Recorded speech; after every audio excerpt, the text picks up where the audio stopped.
வணக்கம். தமிழ் ஃபுட் கார்னரில் கோதுமை மாவு இனிப்பு தோசை பண்ண போகிறோம். இந்த தோசை சாஃப்டாகவும் சாப்பிட்றதுக்கு ரொம்ப டேஸ்ட்டாகவும் இருக்கும். பொதுவாக கோதுமை தோசைன்னா ரொம்ப பேருக்கு பிடிக்காது. இந்த மாதிரி கோதுமை மாவில் வெல்லம் தேங்காய்லாம் சேர்த்து பண்ணும்போது எல்லாருமே விரும்பி சாப்பிடுவாங்க. இப்போ எப்படி பண்ணுறதுன்னு பார்க்கலாம். 1 கப் கோதுமை மாவு, 3/4 கப் நாட்டு சர்க்கரை, 1/2 கப் தேங்காய் துருவல்.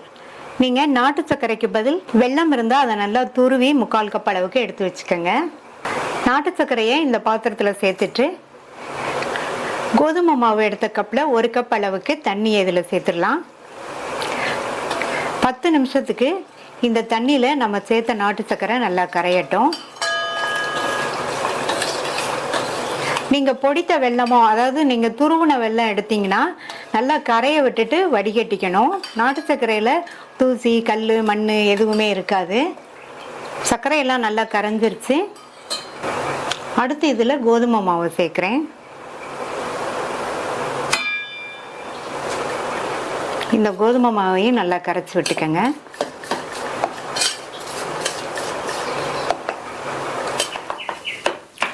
கட்டி இல்லாமல் கரைச்சாச்சு. இந்த தோசைக்கு மாவு கொஞ்சம் திக்காக தான் இருக்கணும், இட்லி மாவு பதத்துக்கு இருக்கணும்.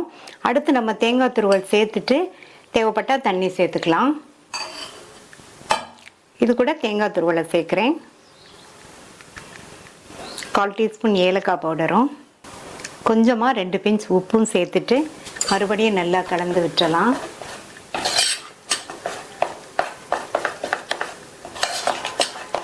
நல்லா மிக்ஸ் பண்ணியாச்சு. இந்த தோசையை நம்ம கொஞ்சம் திக்காக தான் ஊற்ற போகிறோம். அதனால் இன்னும் கொஞ்சம் மட்டும் தண்ணி சேர்த்தா சரியாக இருக்கும். 1 டேபிள் ஸ்பூன் சேர்த்துருக்கேன்.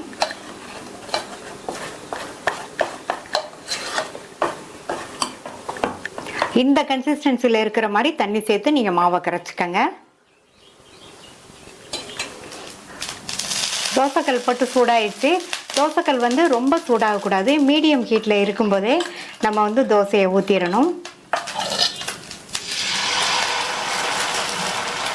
இந்த கரண்டியில் 1/2 கரண்டி மாவு எடுத்திருக்கேன். இதை கொஞ்சம் திக்காக இந்த மாதிரி ஸ்ப்ரெட் பண்ணி விட்டுறலாம். ஸ்டவ் மீடியம் ஹீட்லேயே இருக்கட்டும். நம்ம சர்க்கரை சேர்த்துருக்கிறதுனால ஹை ஃப்ளேமில் வச்சோம்னா தோசை கருகி போயிடும். இப்போ தோசையை சுற்றியும் தோசை மேலேயும் கொஞ்சமாக நெய் சேர்த்துக்கோங்க. இந்த மாதிரி நெய் சேர்த்து பண்ணும்போது நல்லா வாசனையாக ரொம்ப சுவையாக இருக்கும். தோசை இந்த சைடு வெந்து வரட்டும். வெந்ததுக்கப்புறமா திருப்பி போட்டுக்கலாம். கொஞ்சம் பொறுமையாக வேக விடுங்க. இப்போ தோசை அந்த சைடு வெந்துருச்சு, திருப்பி போட்டுக்கலாம்.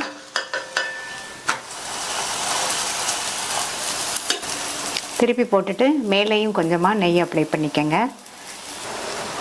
நான் இதில் நெய் சேர்த்துருக்கேன். இதுக்கு பதில் நீங்கள் எண்ணெய் சேர்க்குறதுனாலும் சேர்த்துக்கங்க. தோசை இந்த சைடும் வெந்துருச்சு, எடுத்துடலாம். சுவையான கோதுமை மாவு இனிப்பு தோசை ரெடி ஆயிடுச்சு. தோசையை பிரேக்ஃபாஸ்ட்டாகவும் சாப்பிட்டுக்கலாம். ஈவினிங் டைம் ஸ்நாக்காக சாப்பிட்றதுக்கும் நல்லாயிருக்கும்.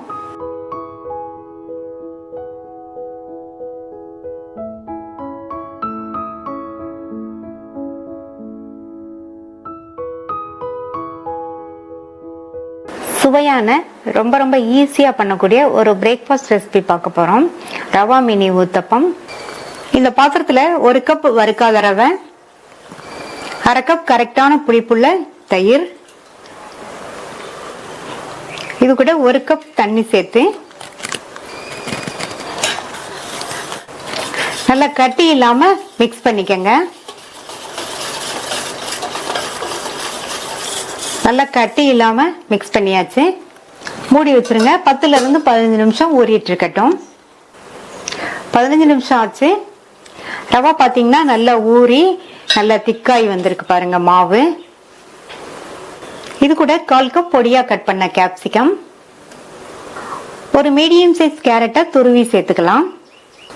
ஒரு சின்ன சைஸ் பெரிய வெங்காயத்தை பொடியாக கட் பண்ணி சேர்த்துட்டு 2 பச்சை மிளகாவை இந்த மாதிரி குட்டி குட்டியாக கட் பண்ணி சேர்த்துக்கலாம். இந்த டிஷ்ஷுக்கு பச்சை மிளகாய் காரம் தான், அதனால நீங்கள் உங்களுடைய தேவைக்கு தகுந்தபடி சேர்த்துக்கங்க. பொடியாக கட் பண்ண கொத்தமல்லி இலைகள், 1/4 டீஸ்பூன் மஞ்சள் தூள் சேர்த்துருக்கேன். அடுத்து 1/2 டீஸ்பூன் கரம் மசாலா தூள். இந்த டிஷ்ஷுக்கு தேவையான அளவு உப்பு சேர்த்துக்கலாம். இப்போ எல்லாம் நல்லா ஒன்றா மிக்ஸ் ஆகிற மாதிரி கலந்து விட்டுலாம். நம்ம இதில் கரம் மசாலா தூள் சேர்த்துருக்கிறதுனால இந்த ஊத்தப்பம் வந்து நல்லா வாசனையாக சாப்பிட்றதுக்கு ரொம்ப டேஸ்ட்டாக இருக்கும். இந்த மாதிரி நல்லா கலந்து விட்டுட்டு இது கூட 1/4 டீஸ்பூனில் பாதி சமையல் சோடா சேர்க்குறேன். சேர்த்துட்டு நல்லா கலந்து விட்டுட்டு நம்ம ஊத்தப்பத்தை ஊற்றிட வேண்டியதுதான்.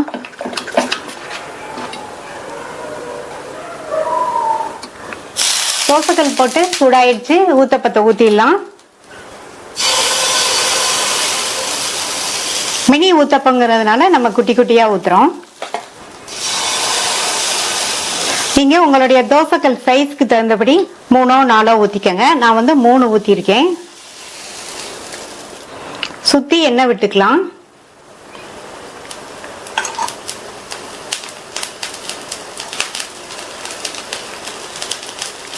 ஸ்டவ்வை மீடியம் ஃப்ளேமில் வச்சுருங்க. ஒரு சைடு ஊத்தப்பம் வெந்ததுக்கு அப்புறமா திருப்பி போட்டுக்கலாம். மேலே எல்லாம் ஓரளவு ட்ரை ஆயிடுச்சு. ஒரு சைடு வெந்துருச்சு. திருப்பி போட்டுக்கலாம்.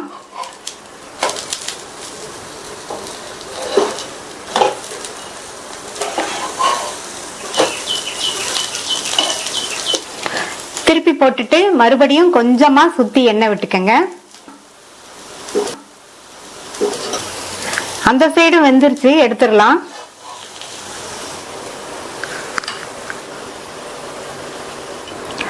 சாஃப்டான டேஸ்டான மினி ரவா ஊத்தப்பம் ரெடி ஆயிடுச்சு. மீதி உள்ளதையும் ஊத்தி எடுத்துடலாம்.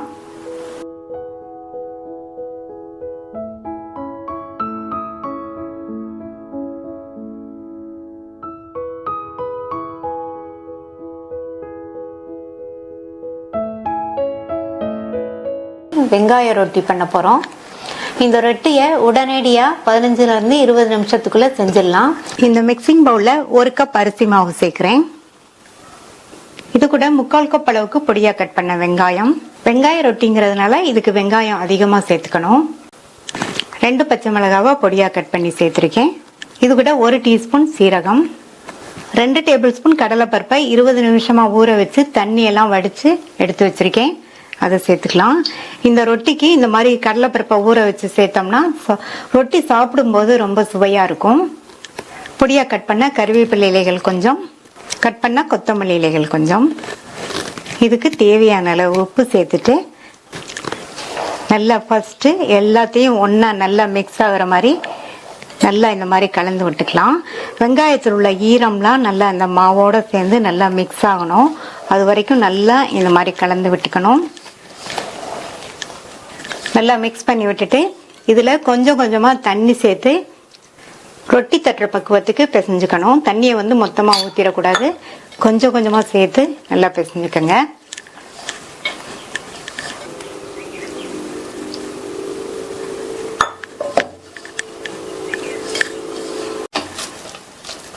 கொஞ்சம் கொஞ்சமாக தண்ணி சேர்த்து மாவு பிசைஞ்சாச்சு. மாவு வந்து இந்த பக்குவத்துக்கு இருக்கணும். இந்த மாதிரி இருந்துச்சுன்னா ரொட்டி தட்டுறதுக்கு ஈஸியாக இருக்கும். இந்த மாவு வந்து ஊற வைக்கணுங்கிற அவசியம் கிடையாது. உடனே நம்ம ரொட்டியை தட்டிடலாம். ரொட்டியை தட்டுறதுக்கு ஒரு பிளேட் மேலே ஒரு ஈரமான காட்டன் துணி போட்டிருக்கேன். பிசைஞ்சு வச்ச மாவுலேருந்து இந்த அளவு மாவு எடுத்துட்டு கையில் லைட்டாக எண்ணெயை அப்ளை பண்ணிட்டு இதை வந்து ரவுண்டாக தட்டிடலாம்.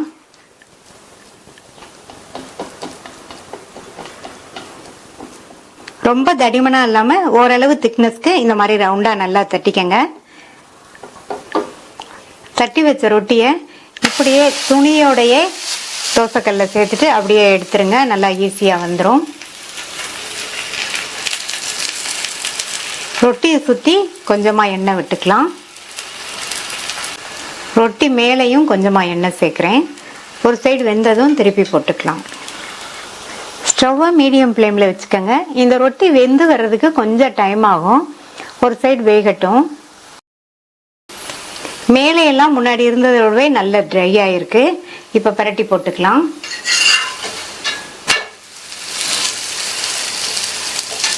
பரட்டி போட்டுட்டு இந்த மாதிரி லைட்டாக ப்ரெஸ் பண்ணி விடுங்க. அந்த சைடுமே நல்லா வெந்துடும். தேவைப்பட்டால் சுற்றி கொஞ்சமாக எண்ணெய் சேர்த்துக்கங்க.